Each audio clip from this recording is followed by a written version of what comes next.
ओम शांति। सुनते हैं 17 अप्रैल 1969 को चले हुए मीठे बाप दादा के महावाक्यों का मंथन। टाइटल है आबू आध्यात्मिक संग्रहालय का उद्घाटन। बड़ी एकाग्रता से सुनेंगे। मीठे बाप दादा ने पूछा, आपका स्नेह किससे है? कोई ने कहा बाप से, कोई ने कहा सर्विस से। और भी किससे स्नेह है? बाबा ने कहा अभी भी एक बात रह गई है। बाप दादा से स्नेह तो है, लेकिन साथ साथ पुरुषार्थ से भी ज़्यादा स्नेह रखना चाहिए। बाबा ने कहा पुरुषार्थ से हर एक का कितना स्नेह है वो हर एक को चेक करना है। प्रारब्ध से भी स्नेह तब होगा जब पहले पुरुषार्थ से स्नेह होगा। दैवी परिवार से भी स्नेह तब तक ले अथवा दे नहीं सकते जब तक पुरुषार्थ से स्नेह नहीं। अगर पुरुषार्थ से स्नेह है तो वो एक दो के स्नेह के पात्र बन सकते हैं। जितना बच्चों का स्नेह है उतना उससे बहुत अधिक बाप दादा का भी है।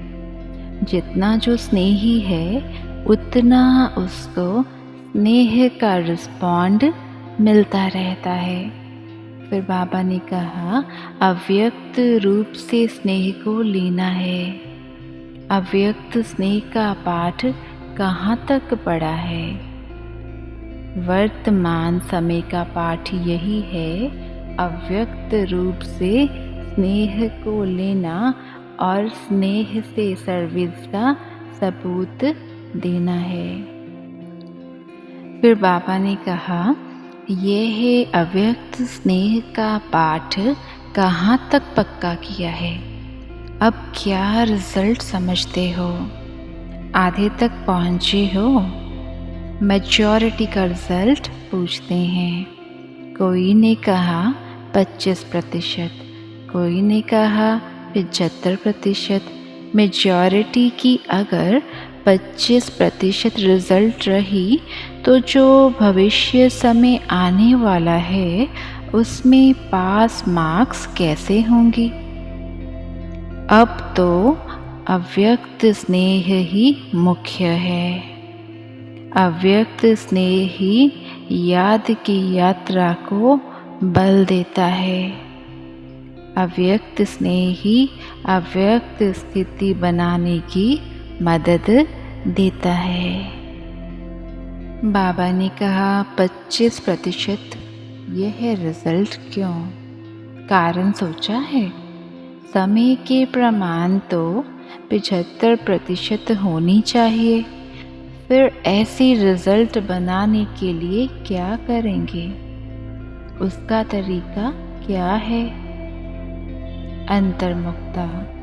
यह तो सदैव कहते हो अंतर्मुख होना है, लेकिन ना होने का कारण क्या है? बाप दादा से सर्विस से स्नेह तो है ही, लेकिन पुरुषार्थ से स्नेह कम है। इसका भी कारण यह देखा जाता है कि बहुत करके परिस्थितियों को देख परेशान हो जाते हैं। परिस्थितियों का आधार ले स्थिति को बनाते हैं। स्थिति से परिस्थिति को बदलते नहीं। बाबा ने कहा स्वस्थिति की इतनी शक्ति है जो कोई भी परिस्थिति को परिवर्तन कर सकती है। स्व स्थिति की कमजोरी होने के कारण कहाँ परिस्थिति प्रबल हो जाती है। परिस्थिति में आने से कमज़ोरी में आ जाते, स्वस्थिति में आने से शक्ति आती है। तो परिस्थिति में आकर ठहर नहीं जाना है। फाइनल स्टेज के प्रमाण जो कुछ कमी देखने में आती है, उस कमी को शीघ्र निकालना ही पुरुषार्थ से प्यार है। धीरे धीरे नहीं करना चाहिए। साकार का भी मुख्य गुण देखा, वह कोई भी बात को पीछे के लिए नहीं छोड़ते थे। अभी ही करना है, जैसे ही वो अभी करते थे वैसे ही अभी करना है।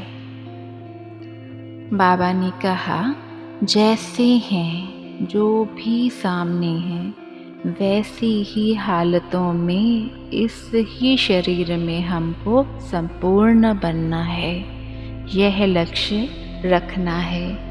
एक एक श्वास, एक एक सेकंड सफल होना चाहिए। अभी ऐसा समय है। अगर कुछ भी अलबेलापन रहा तो जैसे कई बच्चों ने साकार मधुर मिलन का सौभाग्य गंवा दिया, वैसे ही यह पुरुषार्थ के सौभाग्य का समय भी हाथ से चला जाएगा। बाबा ने कहा, ऊपर से सारा खेल देखते रहते हैं, तुम भी आकर देखो तो बड़ा मज़ा आएगा।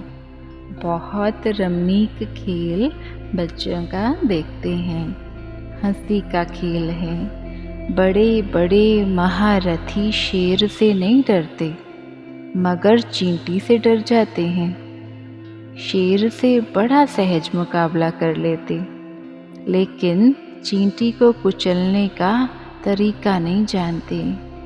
यह है महारथियों का खेल। घोड़सवारों का भी खेल देखते हैं। घोड़े सवार जो हैं, उन्हों की हिम्मत उत्साह बहुत है। पुरुषार्थ में कदम भी बढ़ाते हैं, अथक भी हैं, चलते भी बहुत अच्छे हैं। लेकिन जो मार्ग की सीनरियाँ हैं, उनमें आकर्षित हो जाते हैं। अपने पुरुषार्थ को चलाते भी रहते हैं, लेकिन देखने के संस्कार जागते हैं। यह क्या कर रहे हैं, यह कैसे करते हैं, तो हम भी करें, रीस करते हैं। प्यादों की एक हंसी की बात है, खेल सुना रहे हैं ना, वो क्या करते हैं। होती है बहुत छोटी सी बात, लेकिन उसको इतना बड़ा पहाड़ बना देते। पहाड़ को राई नहीं, राई को पहाड़ बनाकर उसमें खुद ही परेशान हो जाते हैं। है कुछ भी नहीं, उनको सब कुछ बना देते। ऊंचा ऊंचा देख हिम्मतहीन हो जाते हैं। बाबा ने कहा, फिर भी वर्तमान समय जो भी तीनों ही हैं, उनमें से आधा क्वालिटी ऐसी है जो अपने को कुछ बदल रहे हैं। इसलिए फिर भी बाप दादा हर्षित होते हैं। उन्हों की हिम्मत उल्लास कदम आगे बढ़ता हुआ देख। हर एक से पूछें कि कौन महारथी, कौन घोड़े सवार, कौन प्यादे हैं, तो बता सकेंगे। अच्छा, ओम शांति। अब सुनते हैं मुरली के मुख्य बिंदु। बाप दादा से स्नेह तो है, लेकिन साथ साथ पुरुषार्थ से भी ज़्यादा स्नेह रखना चाहिए। दूसरा पॉइंट है, अव्यक्त रूप से स्नेह को लेना और स्नेह से सर्विस का सबूत देना है। तीसरा है, जितना हो सके अंतर्मुखी रहने का अभ्यास करना है, क्योंकि इस अभ्यास से ही अव्यक्त स्थिति बनेगी।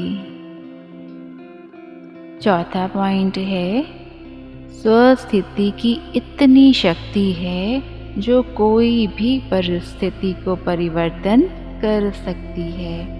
स्वस्थिति से परिस्थितियों को बदलना है।